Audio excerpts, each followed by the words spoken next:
Hoy nos vamos a sumergir en una historia que, bueno, empieza en un lugar de sufrimiento físico muy profundo y termina con un descubrimiento fascinante sobre el poder que reside en nuestros propios pulmones. Sí, hoy la fuente principal es una entrevista muy personal, muy reveladora, con Almudena Martínez, la fundadora de Almu Terapias con Alma.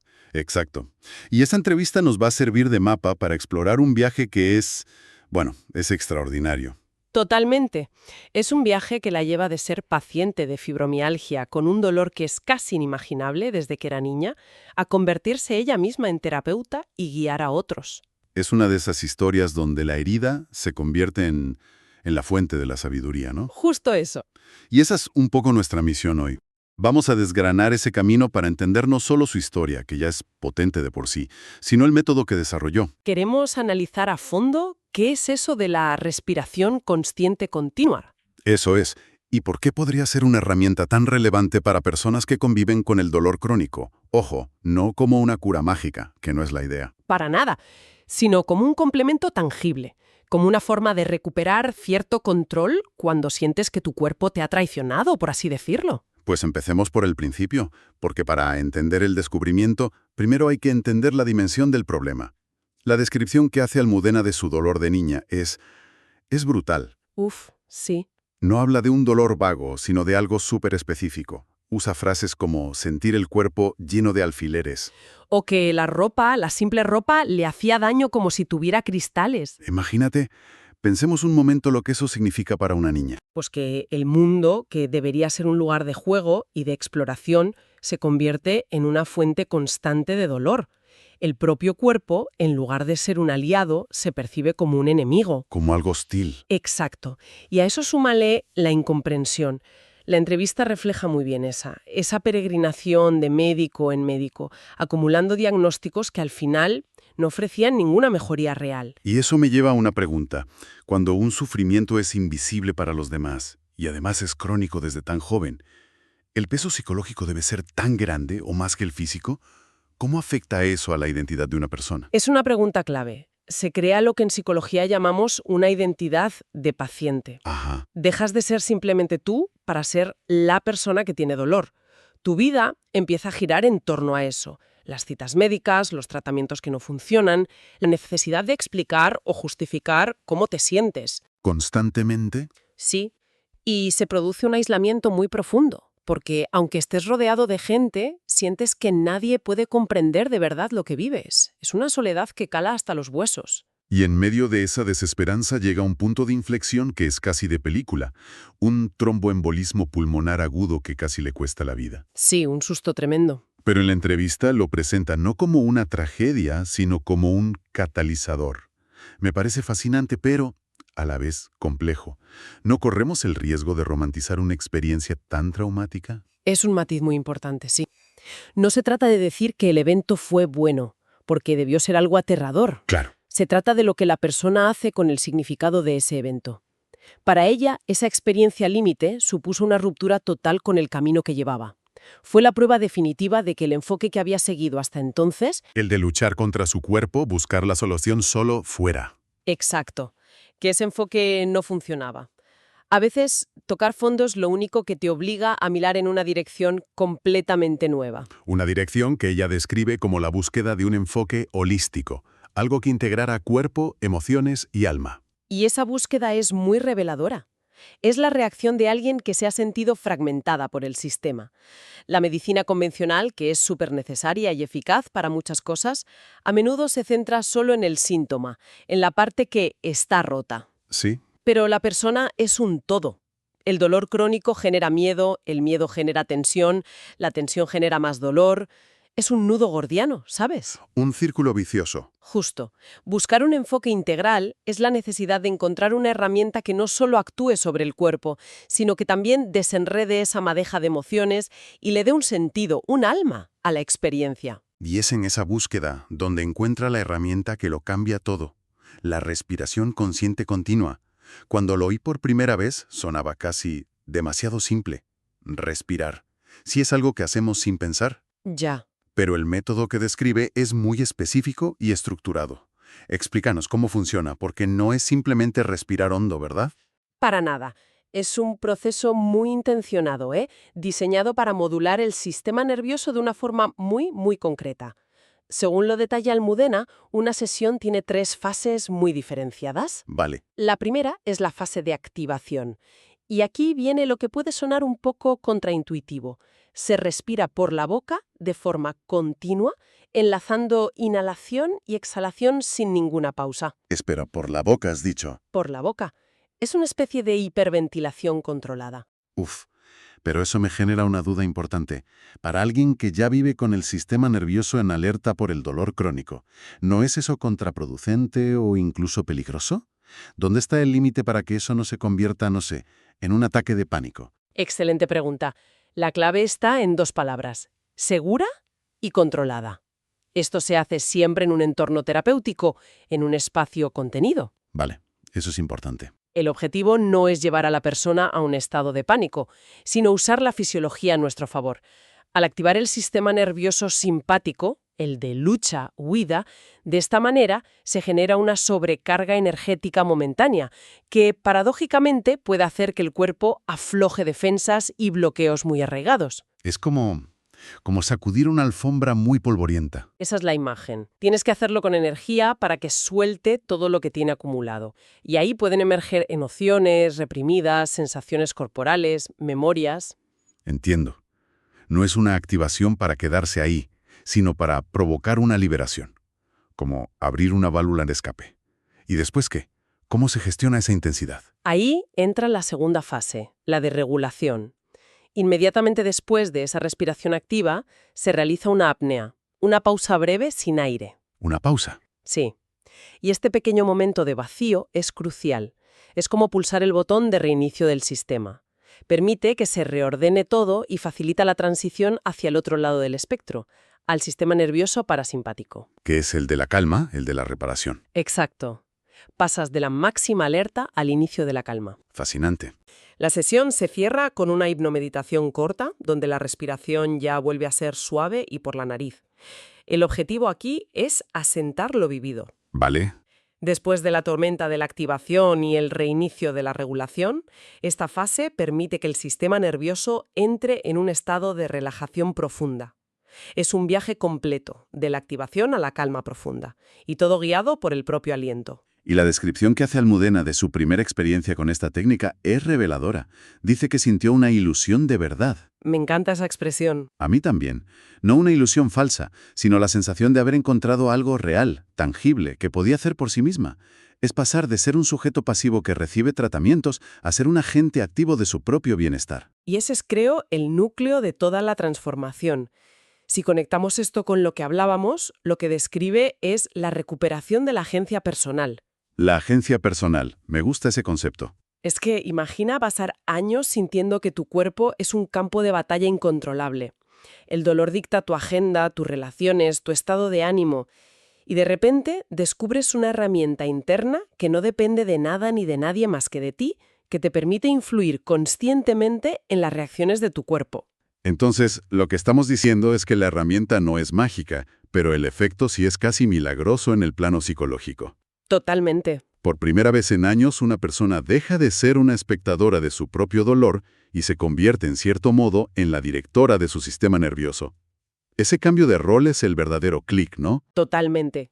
Es un cambio fundamental de paradigma. Dejas de ser una víctima de tus síntomas para convertirte en un participante activo en tu proceso. Y eso, para alguien con dolor crónico, es una revolución. Me fascina esa idea de recuperar la agencia personal. Llevémoslo al caso concreto que nos ocupa. Si una persona con fibromialgia, que vive en ese conocido círculo vicioso de dolor y miedo, empieza a usar esta técnica, ¿qué es lo primero que nota? ¿Cómo se rompe ese círculo en la práctica? Pues la entrevista lo desglosa muy bien. El primer efecto, y quizás el más inmediato, es la interrupción de esa espiral que mencionas. Siento dolor, eso me genera miedo a que vaya a más. El miedo provoca tensión muscular y emocional. Y esa tensión, inevitablemente, genera más dolor. Es una profecía autocumplida. Totalmente. La mente con miedo y tensión. Es como aprender a surfear la ola en lugar de dejar que te arrastre. Justo. Creas un espacio para que no todo sea la anticipación del dolor, que a veces es peor que el dolor mismo. Desde luego. Y otro punto crucial que se menciona es lo que pasa cuando hablar no alcanza. Hay traumas o cargas emocionales tan profundas que están, digamos, encapsuladas en el cuerpo, en la memoria celular. Ajá. A veces, por mucho que hables de ello en una terapia verbal, el cuerpo sigue en estado de alerta. Este tipo de trabajo corporal permite que esa energía estancada se libere sin necesidad de construir una narrativa. ¿Y cómo se libera? Pues puede ser a través de un suspiro profundo, de un temblor fino, de llanto. Es el cuerpo hablando su propio idioma y soltando lo que la mente no puede articular. Es darle una voz al cuerpo, más allá de la voz del dolor. Exactamente. Y un tercer aspecto muy práctico es que enseña a leer las señales tempranas. Almudena explica cómo aprendió a anticipar sus brotes. A adelantarse a la crisis. Eso es. En lugar de esperar a que la crisis de dolor la tumbara, aprendió a identificar los primeros indicios de tensión o fatiga y a usar la respiración como una herramienta preventiva para frenar la escalada.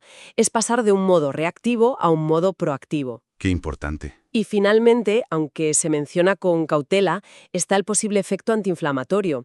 Activar de forma consistente el sistema parasimpático reduce la carga de cortisol y otras hormonas del estrés, lo que puede ayudar a disminuir la inflamación sistémica de bajo grado. Y un tema que atraviesa toda la entrevista y que me parece de los más potentes a nivel humano: la soledad. Almudena resume la incomprensión que sienten muchos pacientes con una frase que es un puñal. Como te ven bien, creen que estás bien. Uf, esa frase. Esa invisibilidad del sufrimiento es lo que más aísla, ¿no? Y es ahí donde su papel como terapeuta cobra una dimensión que va más allá de la técnica en sí. El poder de la validación es inmenso. En la entrevista, ella dice algo que debería ser un mantra en cualquier profesión de ayuda.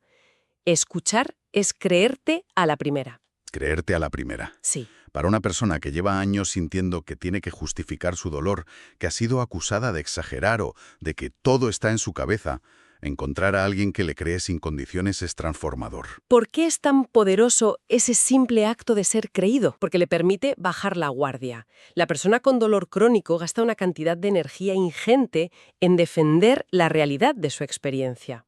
Es una lucha constante. Sí, por ser visto, por ser validado, cuando encuentras un espacio seguro donde no tienes que luchar, donde tu verdad es aceptada de entrada, toda esa energía que se iba en la defensa puede redirigirse hacia la sanación. Es como si llevaras una armadura de 50 kilos y de repente alguien te ayuda a quitártela. Justo, por fin puedes respirar. La entrevista lo ilustra a la perfección con el caso de una clienta, a la que llama María.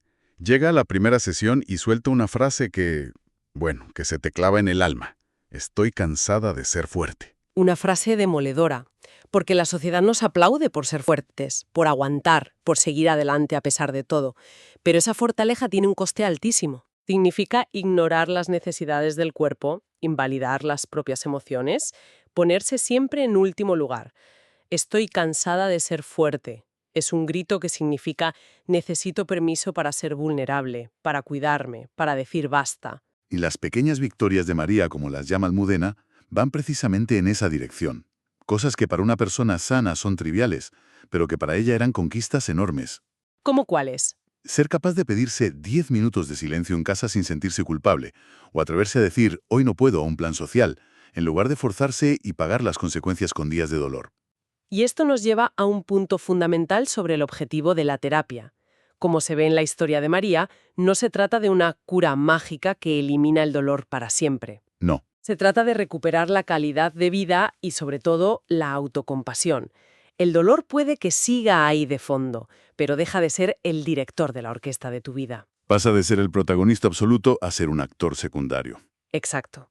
Y ese cambio de narrativa, esa recuperación del control sobre la propia vida, es un éxito terapéutico inmenso. Hacia el final de la entrevista, Almudena ofrece consejos muy prácticos y aterrizados para alguien que acaba de recibir un diagnóstico. El primero es paciencia, y recordar que el diagnóstico es un nombre, no tu identidad. Me parece vital para no quedar atrapado en la etiqueta. Es un punto de partida crucial.